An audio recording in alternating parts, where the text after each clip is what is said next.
Today is World Day of Social Justice, an international day recognizing the need to promote social justice. This includes efforts to tackle issues on poverty, gender equality, unemployment and human rights. Joining us now for a conversation around this is Dr. Jess Shawshank, Director, Sustainability Institute. Jess, thank you so much for speaking to us. Tell us, what really is the significance of this day? What should we be commemorating today? I think it's twofold. We need to recognize what has happened to bring us to a point where inequality is still so rife in this country and the world as a whole. And we need to think forward to what we can do, not only to address the injustices of the past, but look more deeply into the systems that perpetuate them. Now let's talk about the systems and maybe policy that government has put in place, or more importantly, the various social injustices that sort of come to mind.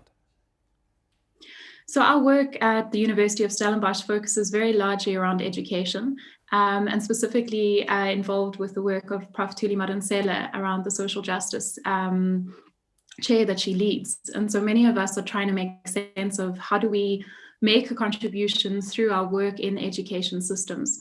And that in our own work starts in early childhood development, ensuring that young people have access to the highest quality of learning, all the way through to postgraduate. But what's really important is that we start to make sense of what are the barriers that people are experiencing, many of them that aren't always visible when we see learners in a classroom environment. Equally, we need to think about what the COVID conditions have created as a massive data divide. So as we moved so quickly onto online learning, so many people not having access to either devices or data to be able to keep up. So we're very worried about current and unfolding trends, as well as deeper concerns around what our education system is preparing us for and how young people are being equipped to tackle issues of social justice. Let's take a look at a bit gender equality and what that actually means. I mean, it's very interesting, I think, as a society that we continue to organize so strongly along gender lines. In the president's addresses over the last months, our attention has been brought to gender-based violence, but we're not necessarily seeing a concomitant level of action that's been taken. So I think for gender inequality in specific, it's the burden specifically that many young girls and women carry that we are failing to address as a society. Yet education can be a very powerful way for us to overcome this. And I think there's fantastic initiatives in this country which are looking at ensuring that young people, especially girls, have access to education opportunities that help them to break out of conditions. We have a lot more work to do around gender-based violence and really understanding systemically how this needs to be addressed as a country. So outside of the formalized education that you speak of, socially what can be done? Because I'd like to think that this is where most perpetrators are prevalent. I mean, this is very hard. So as academics, we try and understand how we got into the situation and what can be done to really start to tackle this at a more systemic level. I think boys and men need equally to be part of the work. This is as much about supporting women to understand their rights from a very young age, but we need to address and understand what challenges are that are bringing our boys, and as they grow into men, into situations where this is happening. I must admit, though, we're not kind of actively working in the spaces of gender-based violence. We just know that it has significant impacts on the educational work that we do.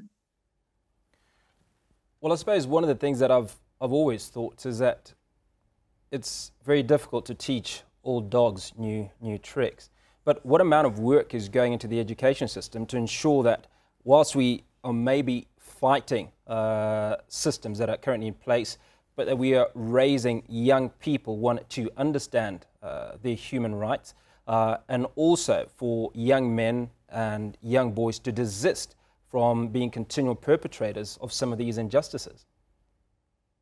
Absolutely. And we do see very incredible examples globally, and I think also in certain South African contexts, where men are able to be an active and a generative part of this transition, of addressing their own role that they've played, as well as supporting others to join in a movement towards overcoming the really horrific gender-based violence that we face as a country.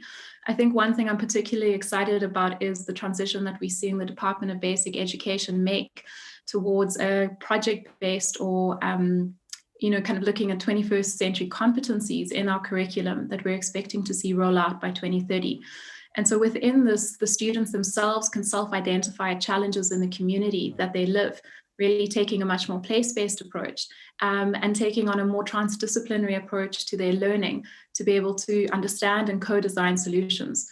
And so we might see topics that they self-identify, whether gender-based violence, lack of access to proper infrastructure, food security, livelihood security, starting to become really the focus of young people's learning through the curriculum itself. And I think it's very exciting to see the work that's been done in DBE as we look at this curricular transition by 2030. Now, you obviously would have been following the news and realize that government is putting a lot into dealing with perpetrators of rape and gender-based violence. Now, what else can they do? Because obviously what they're doing here is dealing with the criminals. There doesn't seem to be a preventative equal measure. Yeah, I couldn't agree more strongly. I think we underestimate the amount of time we spend in formal education systems. If you think about the fact that we, from the age of 6 until 18, are really being prepared for our role in society. And yet we focus so strongly on, and we need to, literacy and numeracy, they're critical. But really how our schools and other environments, the spaces in which we can develop the skills and the abilities to understand some of these issues, and to really develop the critical competencies of young people to not participate in what we would call something like a toxic rape culture, which starts off with very, you might think unimportant, small things, but culminates in a kind of society where these types of behaviors can perpetuate. And my final question to you, Jess, is people living with disability, what can be done, what has been done? Sure, that's a big question. I think we probably have a long way to go to make our societies a lot more inclusive, not only in design, but in understanding the world of work and how people with different abilities can participate fully if we were able to better accommodate them. So I think that it calls of all of us to address our own biases and assumptions around what are the inequalities that we perpetuate, and how can we be an active role in bringing some of those down to really address social justice in each and every one of our own everyday work. Dr. Jess, thank you so much for speaking to us and wish you the rest of World of Day Social Justice Day.